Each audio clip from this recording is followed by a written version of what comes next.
Good afternoon, good evening, everybody, depending where you are. My name is Sandro Galea, and I have the privilege of serving as Dean of the Boston University School of Public Health. On behalf of our school, welcome. These events are meant as spaces where we come together for the conversations that shape a healthier world. They provide opportunities to engage, debate, and sharpen our thinking about the issues that matter most for health. Thank you for joining us for today's discussion. This is part of our Challenging Public Health series. We started the series with the goal to take a self-reflective look at public health, particularly during this COVID-19 years, to reckon with our strengths and shortcomings. During the pandemic, we had to make hard choices, often based on incomplete or evolving information. Sometimes we chose well, sometimes less well. I've written about these choices, as have others within public health. Supporting health in time of difficulty means learning from our mistakes and using these lessons to get better at what we do. To inform our thinking, it's always helpful to hear from voices from outside of public health, allowing us to see our work with fresh eyes.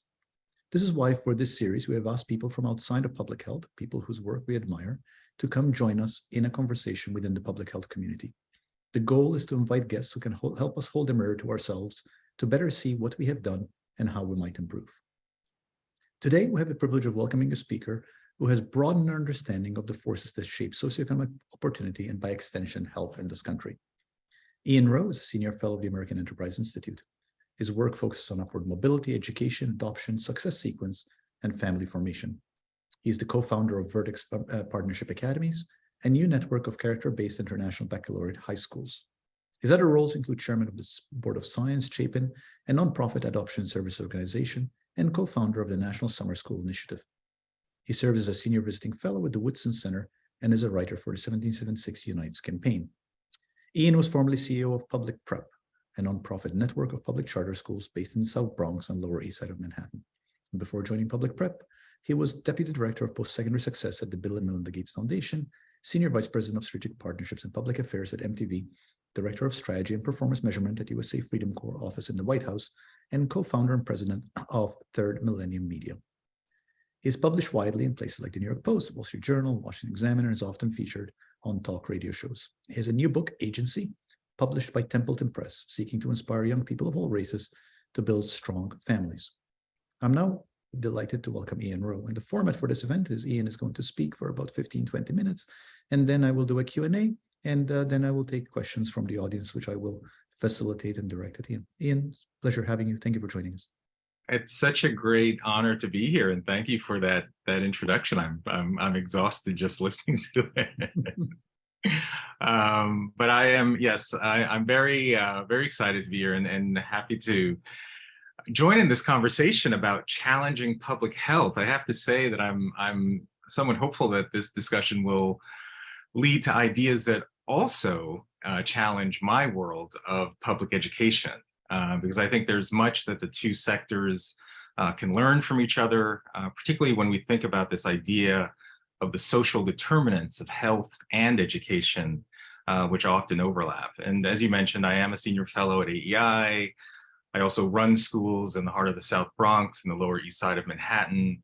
I'm obsessed with this goal of upward mobility. And for the last decade, I've run schools really trying to help young people understand what are the ingredients that most likely contribute to their upward mobility. As you mentioned, I just launched Vertex Partnership Academies, which is going to be an International Baccalaureate network of high schools. And prior to that, I ran a network of all girls and all boys public charter elementary and middle schools.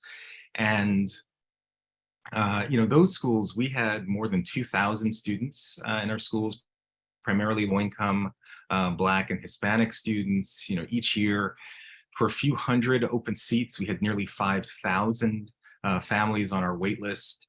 And these parents, wanted schools that helped their kids develop the kinds of skills and habits to become agents of their own uplift and to build a better life, even in the face of whatever barriers that they may have faced. And the school we just opened back in August of this year in District 12 in the Bronx, of the nearly 2,000 students district-wide that started 9th grade in 2015, 4 years later, only 7% graduated from high school ready for college, meaning that they started 9th grade and either they dropped out or they actually did earn their high school diploma, but still could not do math nor reading without remediation if they were to go to college.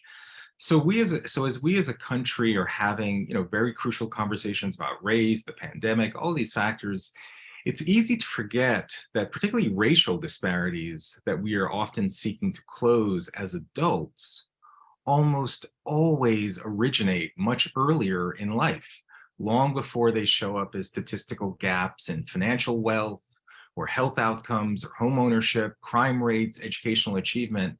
I mean, if only 7% of the mostly Black and brown kids in the Bronx district that we just opened up our school are graduating from high school capable of doing even basic reading and math, why would we reasonably expect these same kids to flourish in higher education and the workplace as adults, or starting businesses, getting married, having children within marriage, or experiencing any of the sort of typical landmarks along the pathway to a healthy life or entry into the middle class or beyond? If we truly care about upward mobility, and I think that includes, long-term health outcomes, we must be wary of what I consider the meta-narratives that, in my experience, dominate the worldviews of how young people increasingly are shaping their sense of possibility and their belief as to whether or not they can achieve the American dream. These two meta-narratives I call blame the system, and the other is blame the victim. In the blame the system narrative, if you're not successful in this country, the reason you aren't achieving the American dream is that America itself is the problem, right? According to the discredited New York Times 1619 Project, the country was founded on a lie. America was founded as a slaveocracy, not a democracy. The founding principles were false when they were written, that anti-Black racism runs in the very DNA of the country. In Blame the System, America is an oppressive nation.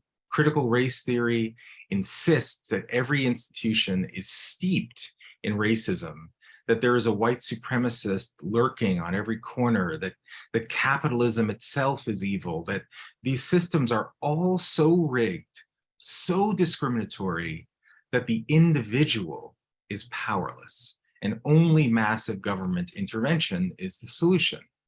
Now, by contrast, there is a blame the victim narrative. And in that scenario, if you're not successful, America's not the problem, America's great. You are the problem. In this conception, America is full of opportunity, and that if you're not successful, then you are the cause of your own failure. You have some pathology. You should have pulled yourself up by your own bootstraps. Now, each of these narratives, blame the system, blame the victim, like I confess, actually have a grain of truth in them, right? So in the Bronx district, in which only 7% of kids are graduating from high school ready for college, there is a cap on charter schools. So if you had an idea to launch a great school, you literally could not. Like that's an example of a real systemic barrier. A 7-year-old can't solve that problem, right? So that's a blame the system type affirmation. But on the flip side, in the blame the victim narrative, there's always an element of personal responsibility that must be called upon. But we can't ignore the effect of what happens to children in education or in health outcomes if they do not have the support of strong families or the support of a faith-based organizations and schools to help develop their capacity to exercise their individual responsibility. Nevertheless, together, these two half-truths of blame the victim and blame the system add up to what I call a singular lie. They rob young people of the sense that they can control their own destiny, which again includes their own education, their own health outcomes. In my experience, Dean shared some of my background. In my experience working at Teach for America, the Gates Foundation, the White House, MTV, running schools for nearly 15 years in low-income communities, like I have worked with myriad young people. I've worked with rich kids, poor kids, homeless kids, foster care kids, abused kids, white kids, Black kids, Asian kids, every kind of kid. And, I've been doing this work now long enough to see many of the young people who I may have engaged with in elementary school, middle school, they are now making their entry into young adulthood. And what I've seen is that some kids who are raised in challenging situations, unfortunately, recreate the same challenges in their own lives, perpetuating the cycle of poverty or despair. But other kids seem to take very different paths of decision-making, paths that often lead to lives of prosperity. The animating question of my life has been, what makes the difference? Why do some young people succumb to the conditions that they're experiencing, while others thrive in making different kinds of decisions for their own lives? If we can find the answers to these questions, then I think that should influence what we teach the rising generation to create the conditions for flourishing in their own lives. And again, that means flourishing in education, health, and a whole series of areas that we're all concerned about. So as I thought about this question of my observation of the students who thrive, who change their conditions, my observation is that they had a sense of what I call agency. And I define agency as the force of your free will guided by moral discernment. The force of your free will guided by moral discernment. So think of agency like a vector, right? Or velocity, where velocity is not just speed, it's speed and direction. So if agency is free will plus moral discernment, where does that moral guidance come from? No one is entirely helpless and no one can truly make it on their own. Agency is individually practiced, but socially empowered. The young adults who I've seen succeed have typically embraced 4 pillars: family, religion, education, and entrepreneurship as they make their decisions into young adulthood. So what do I mean by those 4 pillars? So for family, regardless of the family that a child may be from, it's the family that they form that creates such a strong foundation of success. That's why it's important to teach concepts such as the success sequence that the dean mentioned in school. If you're not familiar with this data, if a young person finishes just their high school degree, gets a full-time job of any kind, just so they learn the dignity and discipline of work, and if they have children, they got married first, 97% of millennials who follow that series of decisions avoid poverty. It's not 100%, the vast majority enter the middle class or beyond. So it's not a guarantee, but it's certainly powerful data that in my view, young people deserve to know. And that's one of the anchors of my F.R.E.E. framework for how we get more young people to understand the series of decisions around family formation, which arguably is one of the most consequential series of decisions that a young person can make as they enter young adulthood. My observation also has been that students that were successful into young adulthood usually had some type of personal faith commitment.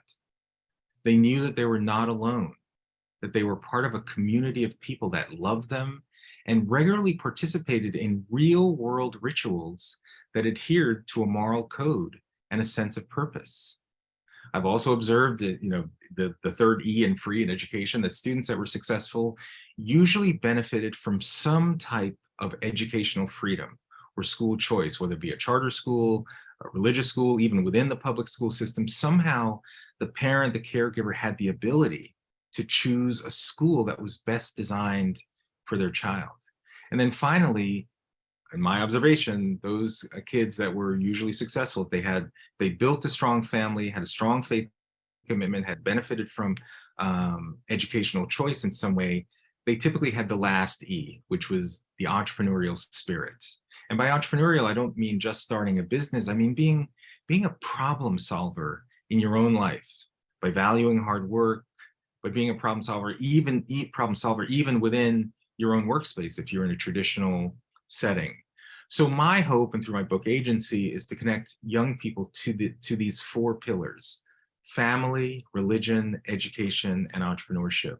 What I call a revitalization of the four sort of local mediating institutions, where in some ways family, religion, education, and entrepreneurship is almost like the payoff that drives human flourishing. And just to give you a sense of, like, when I talk about family, for example, it's not just about encouraging young people to think about their own family formation. It's also incorporating family structure into the way that we typically assess how many of us look at outcomes in healthcare, in education, because it's often a missing piece. And this is an area, Dean, I'm excited to talk to you about, in an area that I'm actually in public education hoping to learn from public health.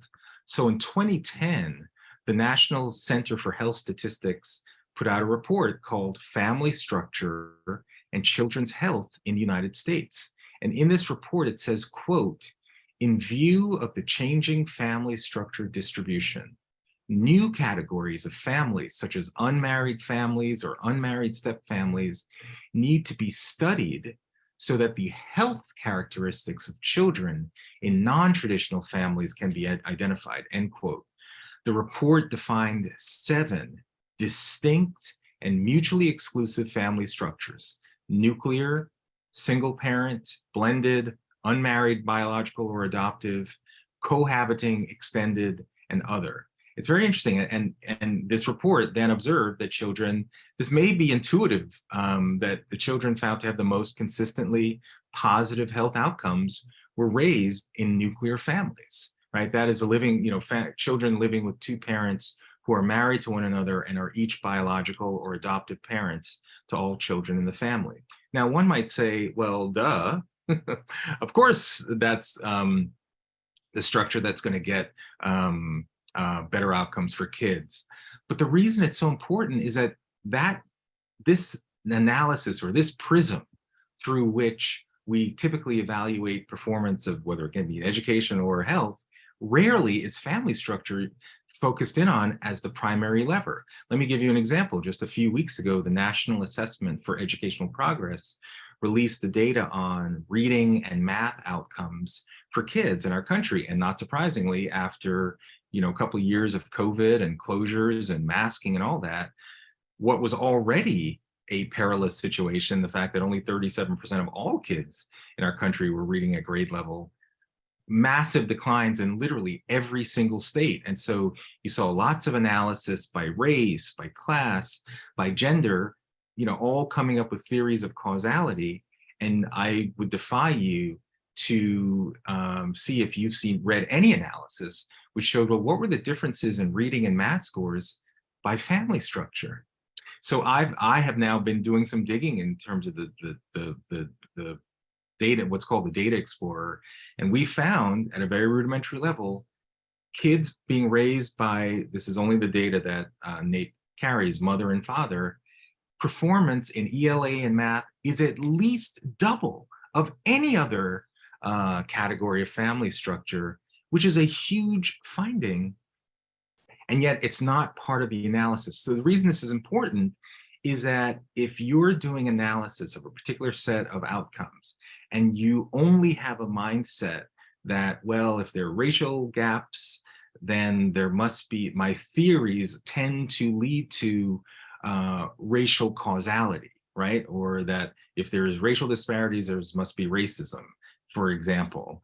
And so if your theory of causality is narrow, then guess what? Your theory of your solution set is also narrow. And so we ignore transcendent factors like family structure, which I have advocated for significantly within the world of public education. So this is an area that I'm actually, with my colleagues, trying to show that in public health, they've actually made the recognition that family structure matters. And it's not to say that other factors don't matter, but when we ignore something that's so fundamental, in some ways so obvious, particularly as it relates to what then should be the solution set, we ignore the opportunity to educate the rising generation about strategies that they can deploy within their own lives to make outcomes very different. So all of us who are interested in breaking the cycle of poverty, breaking the cycle of disadvantage, breaking the cycle of poor health outcomes, we know a lot about what contributes to healthy outcomes today, for kids today. Why not apply those lessons as it relates to what we're teaching the rising generation? So maybe with that, we can start our conversation. Well, thank you, Ian. I appreciate your remarks. There's so much that you said that I agree with, and some I disagree with, which makes it interesting. Yeah. Let's start with point of agreement, perhaps. You mentioned in your remarks implicitly and explicitly that individual agency matters. You were very explicit about that, but you're also pretty implicit that there are also systemic forces that hold some people back. And part of my dismay sometimes is that we allow ourselves in camps that it's only individual agency or it's only systemic forces. So can you guide us a little bit through how one brings the two together? How can we actually constructively recognize that there is individual agency and also systemic forces? And how do we actually bridge the gap between the polarizing extremes on either side?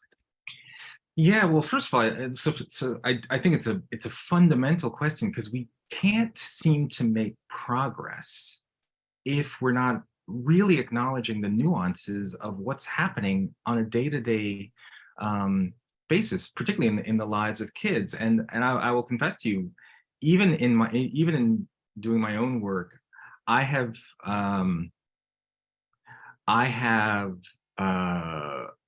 observed, I guess, or critiqued many people who one would put on the category of blame the system, right? So I'll give you a quick example. So Nicole Hannah-Jones, who's the lead author of the New York Times 1619 Project, a prolific writer, she has argued significantly, particularly in the Black community, that reparations needs to be part of the answer. There needs to be something like $14 or $15 trillion government redistribution program to make up for past slavery. And in fact, she says it doesn't matter what a Black person can do. They can't make up the racial achievement gap. Doesn't matter if you get married, doesn't matter if you get educated, doesn't matter if you buy a home, doesn't matter if you save. Quote, none of these things make up for 400 years of racial plundering. And she wrote this in a piece called What We Are Owed, an 8,000 piece in the New York Times Magazine a couple of years ago. And so that's very much kind of a blame the system. You can't be successful unless the U.S. government does these things. And of course, meanwhile, in her own life, she's done all four of those things to be successful, right? But nevertheless, I push back on that kind of ideology because it creates this impression that the system is so overwhelming, our history, present day discrimination is so overwhelming that you can't get ahead, right? And but I also started to realize that, you know what, I can't totally critique that without acknowledging that there are some issues where I then start hearing folks who are sort of blaming the victim, saying, "Yeah, it's all your fault. Look, this country is paved, the streets are paved with gold. And if you're not successful, I mean, look at all these successful people that are out there. Why aren't you?" And so I decided to name both of these forces in my book to hopefully acknowledge, typically to those on the center right and those on the center left, more progressive, more conservatives, that some degree, I hear you. Like, I hear both sides of this argument. We have to have the courage to acknowledge that there are parts of our arguments or parts of our opponents' arguments that are actually legitimate, right? And so I think it actually starts there, that we just have to be honest, that there's an element of personal responsibility always, and there are elements of the system. I named one, and we just got sued by the teachers union in opening this great new high school in New York. Like, that's part of a systemic barrier. We won, but if we're not acknowledging these things, then we're not going to make progress towards better outcomes for kids. So that's my attempt. Is I see it too frequently, just what you just said. There are folks who are in polarized camps, and if you don't fully subscribe to the doctrine of blame the system, blame the victim, then you're immediately ignored. And I think I just think we have to be able to figure out ways to cross that impasse.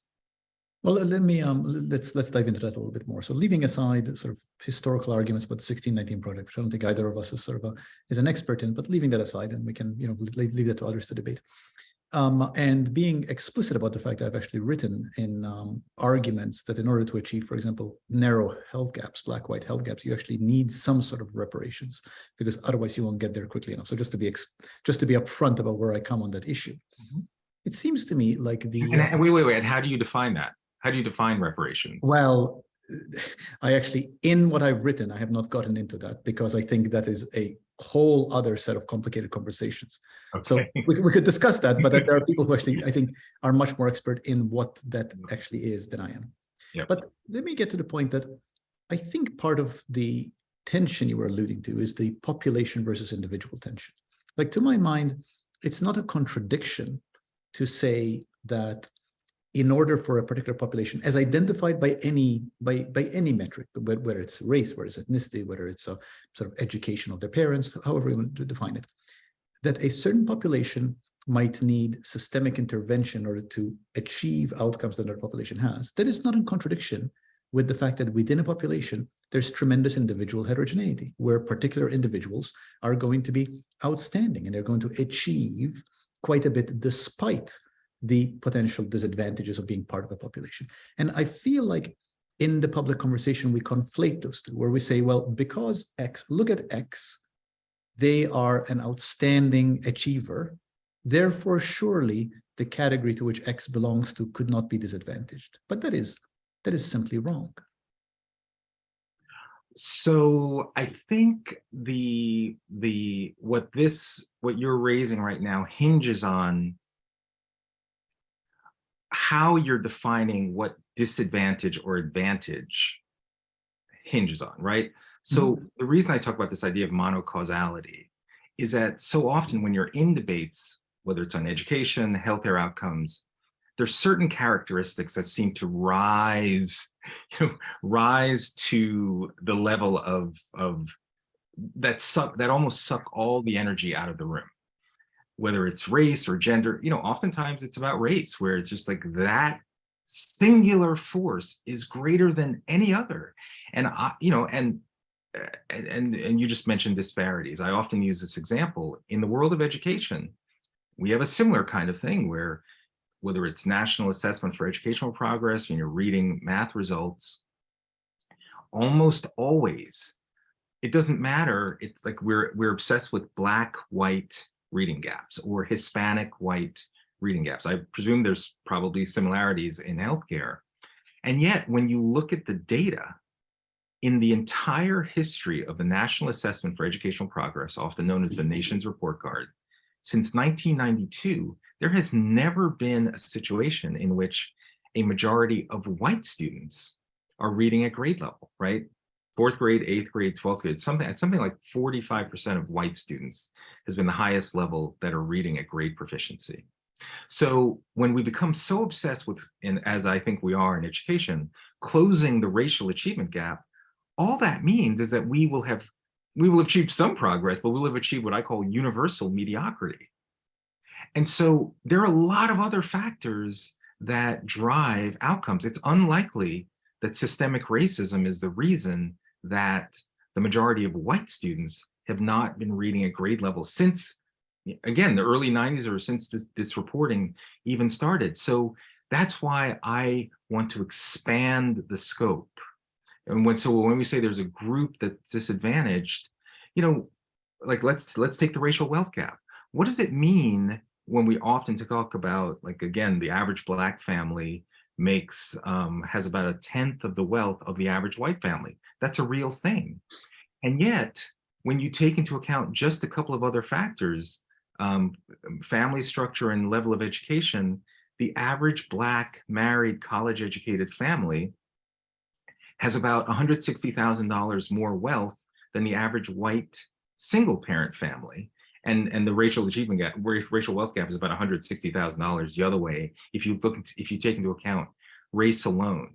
My point is that when we have this discussion, I just want us to move away from the simplistic and finite set of usual suspect categories that often define these debates, certainly in education. I would imagine it's very similar in health, when frankly, the world is far more nuanced than that.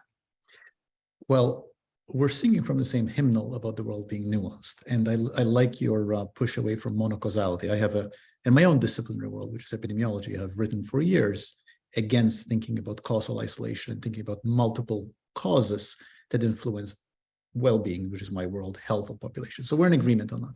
So let me ask you a question. Sure. Because, I guess we can turn the tables. Go for it. Well, no, because sometimes we get into this accusations of moralizing, and you're pushing the ideal. So I'll just share with you one data point. The poverty rate for Black married couples has been in the single digits for generations, right? And again, we're often concerned with poverty, particularly by race, by a quote unquote disadvantaged group. And yet, here's this particular statistic, which is, it's been studied by every left, right, the data reaffirms itself. And so a logical conclusion one would say is, well, then should we be encouraging strong marriages, strong family formation as part of a long-term strategy, relative to the Black community or any other community, if we know that there's such a high correlation? I try to stay away from words like causality, but if there's such a deep correlation, should we be teaching these things? And I'm just curious, because I often get pushback that when we do start to expand the definition of these things, of what may be causing negative disparities, or more importantly, what would typically drive success, you're kind of accused of, oh, you're pushing things with a moralistic agenda, as opposed to, I don't know, things that are that have to do with personal choices, as opposed to things that are related to immutable characteristics. And anyway, I'm curious how you. Well, you yourself used, I made the note here, this sort of combination of free will and moral discernment. And I agree with that. And I often talk in my own writing about the need for us to advance arguments through a combination of empiricism and moral argument. And I think we can't escape from moral argument. And in many respects, I think it's cleaner to keep moral arguments separate from empiric arguments. But, I would argue that this is part of the frame shifting you're trying to do. When you say you want to expand your causal frame, what you're really doing is you're setting the parameters for the moral argument. And you're also setting the parameters within which the empiricism happens. And I think that's okay. Now, let me get back to, though, let me push you a little bit. I hope you don't mind. Yeah, of course. I do feel like in one of your comments, you were perhaps throwing the baby out with the bathwater, because you said, well, systemic racism is not sort of one of the drivers because Black family, college educated, has the savings. I can't remember the number, but it doesn't matter. And let's look at a white family, which is not college educated. Well, surely the comparison and single parent. But surely the comparison is college educated Black family and college educated white family. And insofar as one can adjust for multiple variables, if the wealth gap between those two remains dramatic, as it is, and we know it is nationally, that speaks to some characteristic that distinguishes those two families, which in this context is race. So it seems to me not in contradiction to say that systemic racism is one of a set of ubiquitous factors that influence achievement in our society, at the same time as saying it is also a really important factor in particular contexts. So I will cautiously agree with you, because I think what happens here, and this is why it's so hard to have these conversations, which is that it's to the extent of the degree to which these factors are driving whatever set of positive or negative outcomes you are trying to make your case. So I, as a Black person, have certainly faced discrimination in my own life. It exists. It has existed. It will exist. Sometimes it's individual, sometimes it's systemic, like, for example, the fact that there are caps on charter schools, which disproportionately hurts Black kids and low-income folks in New York City. So I don't know if that's a race, I don't know if that's systemic racism or it's a systemic barrier that disproportionately hurts Black kids, but whatever, if you're on the receiving end of it, it's still a systemic barrier that is a real one. So it's hard for me. I mean, people have accused me, you're denying systemic racism, you're denying these barriers. Like, no, they exist. I just don't accept the premise that they're insurmountable. So the reason I try to bring these examples out, for example, married Black families, the vast majority don't live in poverty, is A, it's almost never part of these conversations, but B, it offers like, well, yes, if both things can be true, that there are these forces opposed to, and yet there seems to be a set of common characteristics that leads to success on a relatively reliable basis. What do we make of that? And what should we teach young people about the choices that they make that can help more likely create the conditions that seem to lead to success? That's my, as an educator, and I presume as someone who's, educating people who are now going to be going to healthcare, how do we educate more professors, doctors, of what are the kinds of things we're wanting people to do to increase their likelihood of success? So I agree with you. We can acknowledge that systemic racism exists, that there are these forces, but to what degree? And I would argue the force of systemic racism absolutely is lower than what existed in 100 years ago, 50 years ago. We're certainly not out of it, for sure, but constantly ignoring other factors, which in my view are far more determinative of success, hurts the very people that we're seeking to uplift. Well, I think we can readily agree that that a matter of degree is always what bedevils the public conversation. It gets so dichotomized. Let me just pursue this a little bit more. Then I want to get to education, but we'll get to that in a second. So you've had such an interesting background in that you've sort of been in what I would consider to be perhaps more traditionally liberal circles and traditionally conservative circles. So you've somehow figured out a way to navigate all of that. Congratulations to you. Can you just comment a little bit about how you've navigated being part of conservative circles in the past, let's say 6 years, 7 years of fairly dramatic polarization that as sort of galvanized by one figure that sort of perhaps inarguably brought out the sort of the worst in polarizing impulses on the right of the political argument? It's really hard. I mean, let me just say from the outset, once you wade into issues of race, gender on a national scale, and you're trying to talk about things like causality or new types of solutions, there's going to be pushback. And I have lost friends, I've lost colleagues. But my general approach is to try to lead with empathy first.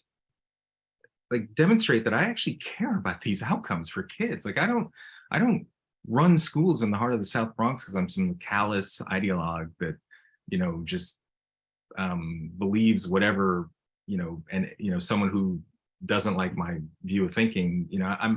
I actually care about what happens to kids. And if I thought that a lot of these theories around for example, anti-bias training or reparations or all these things, or telling kids that the world is rigged, world is rigged against them, I'd say, sign me up, I'm all for it. But when I see the impacts of what I call learned helplessness, I just have to fight against that without losing my foundational empathy that I agree with even people I disagree with. Like we both see the injustice that's happening. I mean, I live in a small town in Westchester. When I drove to our school today in the Bronx, it's a different world, right? So I'm with you. I just disagree on the strategy. So in addition to leading with empathy and agreeing that there is an issue, the second part of what I try to do to sort of turn down the temperature is to at least have an empowering alternative. What is it? So I'm just not shouting in the rain. I'm just not saying that's a stupid idea or that's no. Like, the onus is on me to then say, okay, well, what is a more empowering framework that young people can say yes to that would lead to the kind of prosperity that you say is so possible, Ian? And so that's why I created agency as a framework based on my own observations of what I see young people who succeed over a period of time, what they usually embrace in their own lives. The challenge is that not all these things can be solved through policy or some top-down intervention. It's a moral argument. It's persuasion. It's just talking these things through. But to try and do it in such a way that I'm hoping that I'm, as authentic can be in, like I've committed my life to helping children have opportunities in the same way that my parents created opportunity for me. So I think that's how I try to navigate. Lead with empathy, have an empowering alternative. And yeah, you got to have some thick skin too, because, there are people who want to preserve the status quo who will just come at you because the things that I say challenge the premise upon which whatever they're saying is the right way. Thank you for the leading with empathy. I think that's actually really important. Let me shift course to ask about something different. Let's talk a little bit about COVID for a second, because you've been you live in the schools, in the school system, and of course during COVID, we've had this really difficult situation of thinking about how to protect ourselves from COVID, keeping schools open, not keeping schools open, recognizing that masks have clear benefits in terms of preventing transmission of virus, thinking about masking and their impact on kids' social, emotional development. These are, I think everybody who thinks about these issues recognizing that these are difficult issues around which there is no simple answer. I'm actually wondering if you can talk us through a little bit how you've dealt with it in the schools that you're intersecting with, and what, perhaps I want to know what wisdom you've had that's emerged from this tricky moment. Yeah.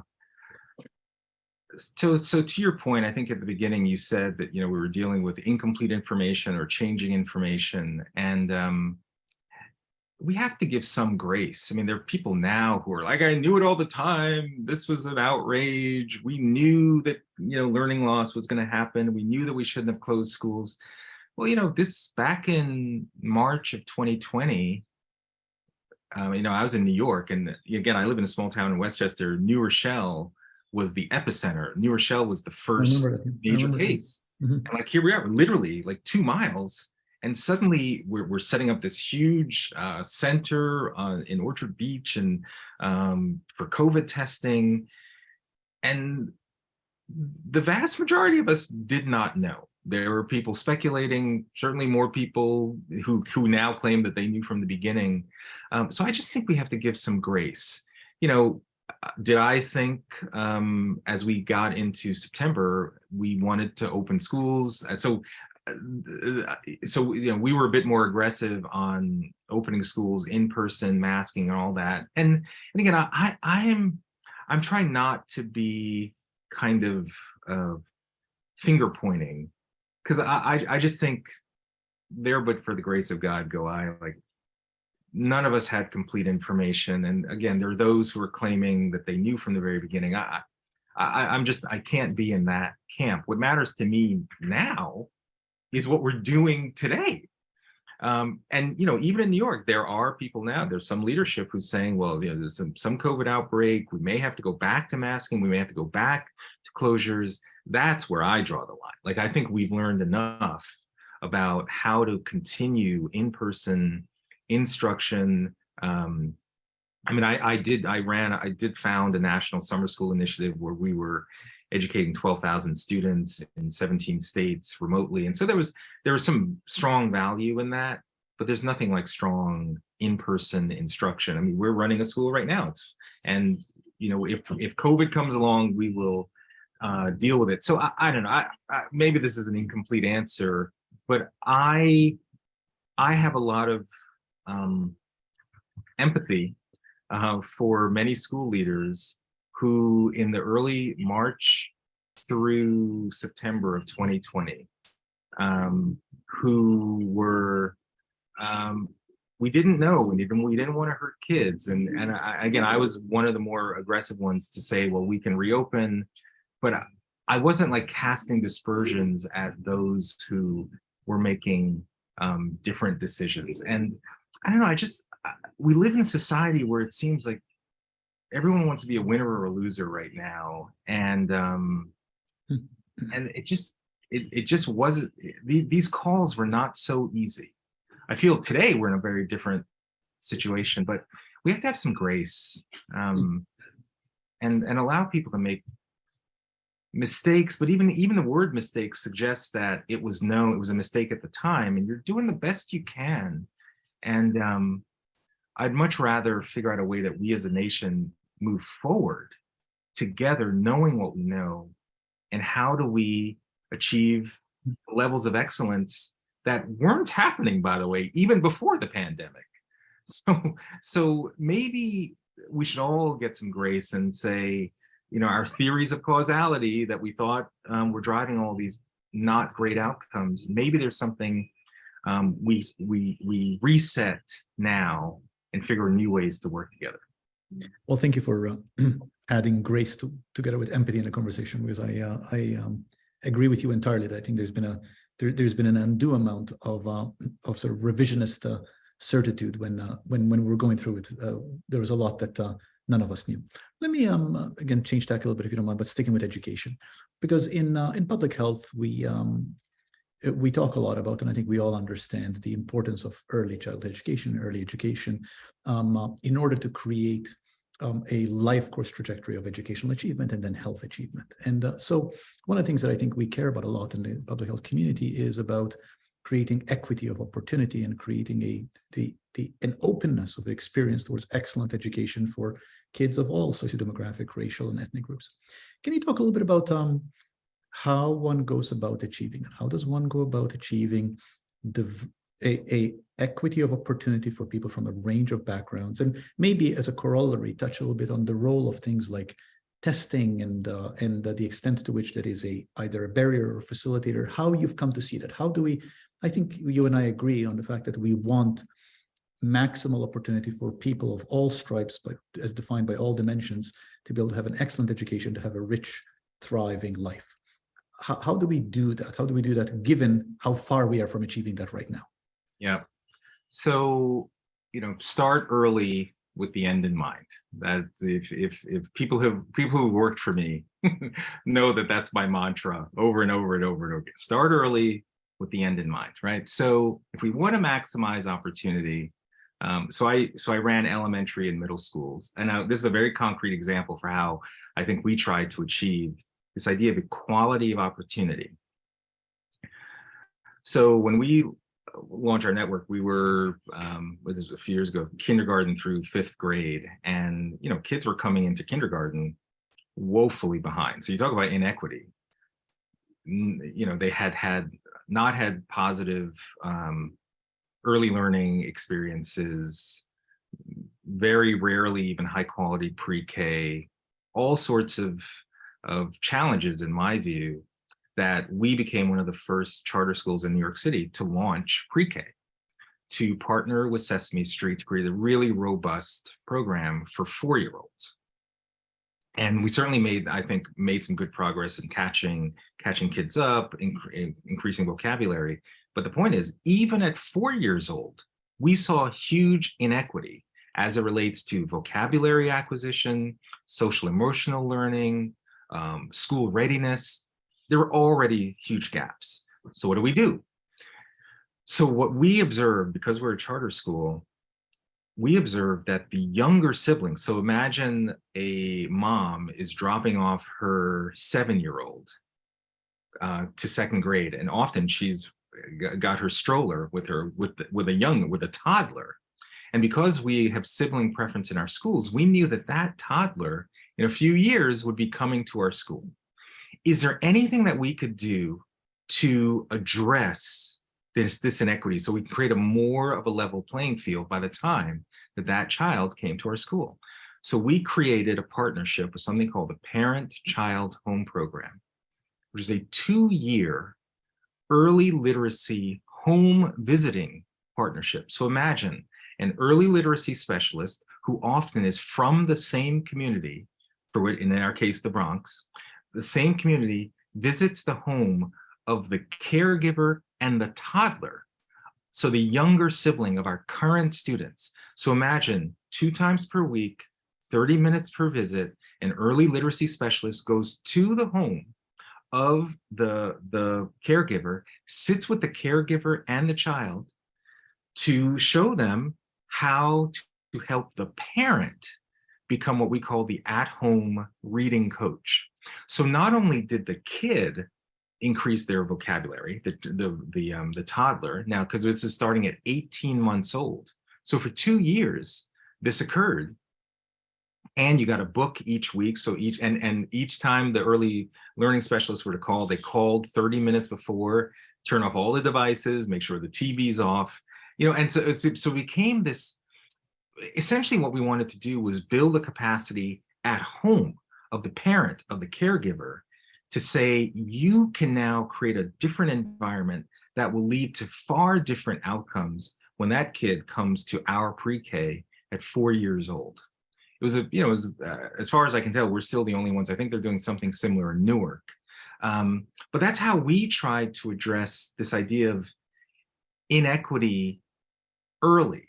Because if we're waiting, this is often the problem. We champion trying to address inequity now when we're talking about kids are in high school or college or the workplace.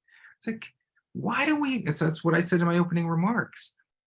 We are deluding ourselves when again, let me just say this up from the beginning. It's never too late. We should always need interventions, right?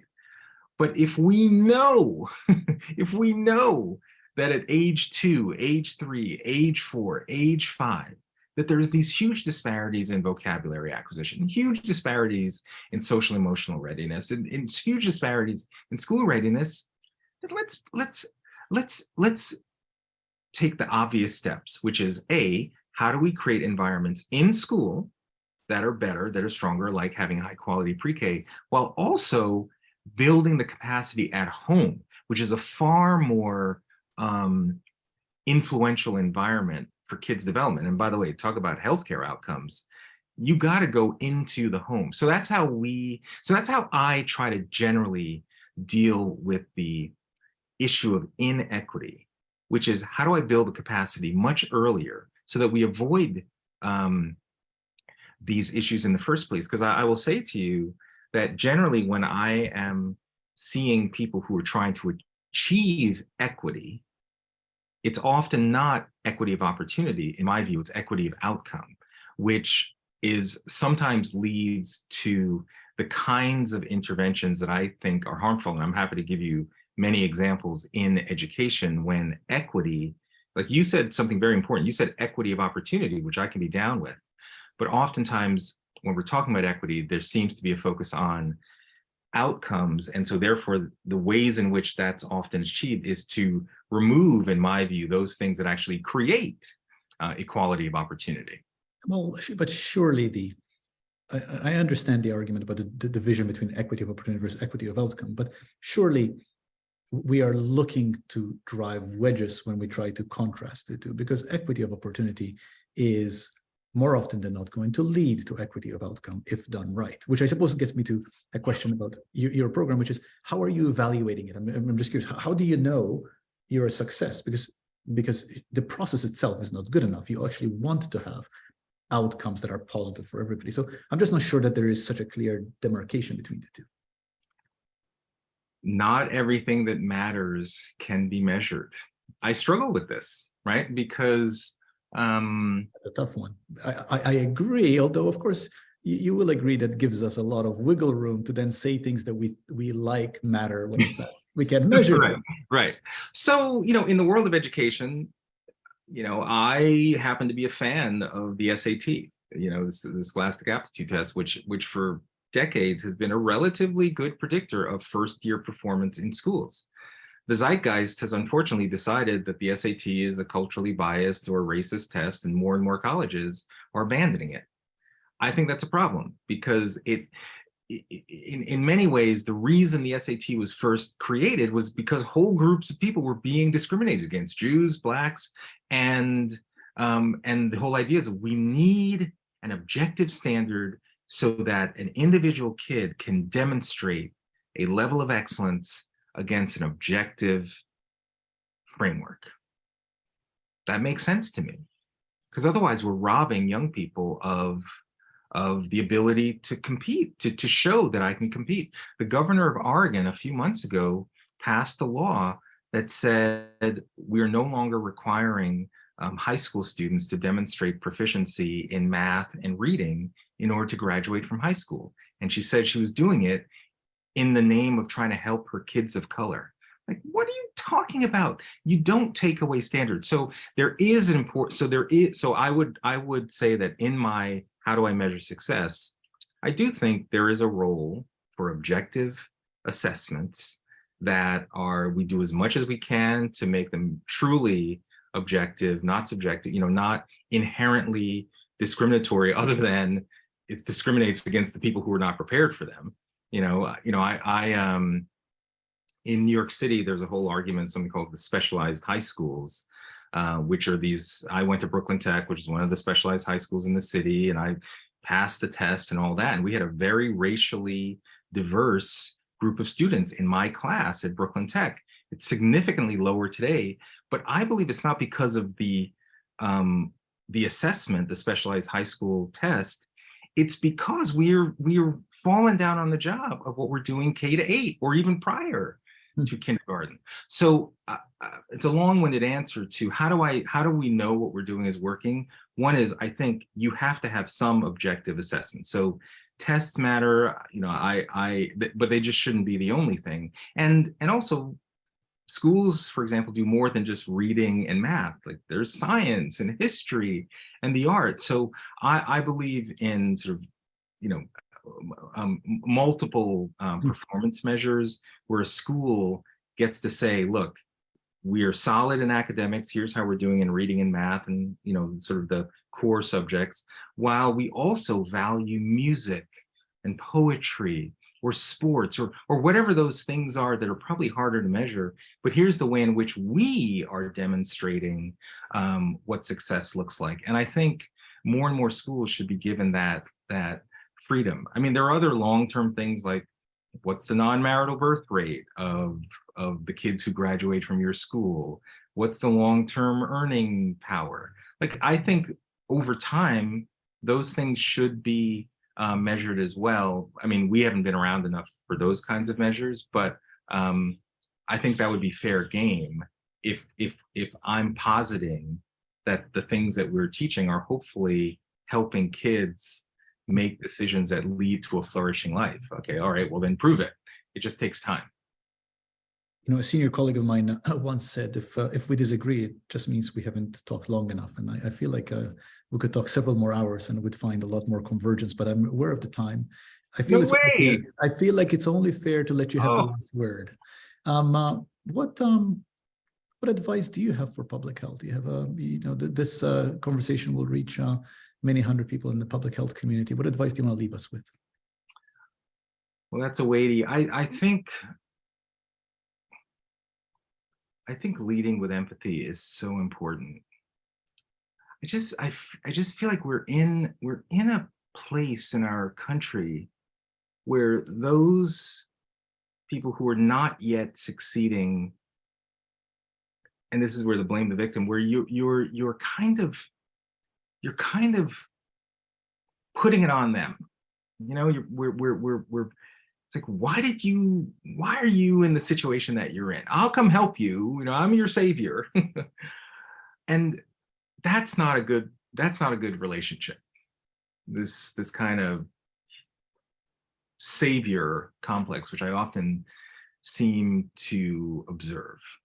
So if I would say advice, because I have the same advice for my colleagues in public education, lead with empathy. There are a lot of parents who desperately want their kids to have a better life than they have had. And whatever decisions they may have made in their own lives, whatever, you know, they still want the best for their kids. And so that means the highest of expectations. It means having conditions in your school that are what you'd want for your own children. It means creating an environment of excellence. And that's what, for me, leading with empathy means, because I care about you. And I think that's what I would say for my advice to my public health colleagues. If we can take from this empathy, excellence, and grace, that will be well worth an afternoon conversation. Ian, thank you for joining us. I realize it's unusual to talk outside one's field, and particularly in a group that is sort of thinks differently about some things than you do. And I appreciate you engaging with us. No, very much. I feel like we could go on for another couple of hours. So that's always a rich.